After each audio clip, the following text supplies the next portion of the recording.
Salut à vous, chers amis du Club 700. On essaye de garder la tête hors de l'eau. Je voudrais d'abord vous dire que le Seigneur vous aime. Dieu vous aime vraiment. Où que vous soyez, quoi que vous fassiez en ce moment, quel que soit ce que vous traversez, peu importe. L'essentiel, c'est d'être là où Dieu veut que vous soyez. Pour le reste, il s'en occupe. Et je voulais dire merci à tous ceux qui vraiment ont à cœur d'envoyer des messages d'encouragement les uns aux autres en cette période de crise.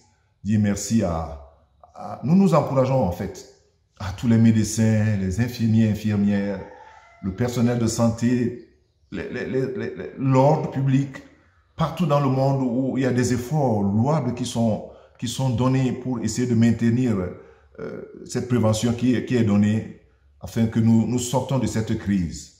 Vous savez, ce que je pense aussi, c'est ce que les médias disent à longueur de journée. Oui, c'est-à-dire cette préoccupation. Il y a un nom aujourd'hui qui est donné, c'est le coronavirus. Mon intention n'est pas de parler toujours du coronavirus, mais de parler derrière ce coronavirus quelque chose de plus important. Votre relation avec Dieu en Jésus-Christ. Et lorsqu'on a parlé du coronavirus, vous savez ce qui s'est passé? Nous le vivons dans nos différents pays. C'est la psychose, c'est la peur, c'est la panique. Mais depuis plusieurs années, il y a un autre média plus fiable qui donne aussi un message dont on ne fait pas cas. Personne ne se prépare.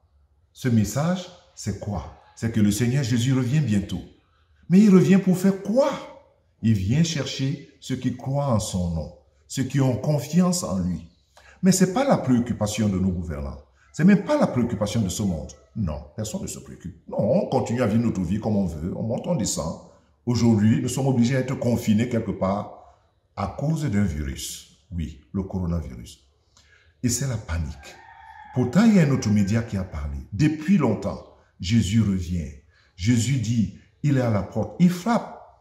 Mais pourquoi il frappe s'il a la porte? Parce que la clé est à l'intérieur. Il ne peut pas ouvrir de l'extérieur. C'est moi, c'est toi qui peux ouvrir de l'intérieur. C'est toi qui as la clé à l'intérieur pour ouvrir. Et il dit, je viens et je frappe. Si quelqu'un entend ma voix et ouvre, j'entrerai chez lui et je souperai avec lui et lui avec moi. Aujourd'hui, c'est la panique totale. C'est un retournement total dans le monde. Chers amis, vraiment, c'est déjà bien de nous encourager les uns les autres. Comment on peut empêcher les gens de ne pas avoir peur? Comment je peux m'empêcher de ne pas avoir peur lorsqu'on parle de ce virus? Il y a une seule voie. C'est remplacer la peur par les promesses de Dieu. C'est remplacer la peur par la parole de Dieu. La parole de Dieu dans le cœur d'un homme est plus précieuse que l'or et elle est plus forte que la peur. Soyez bénis abondamment. Shalom.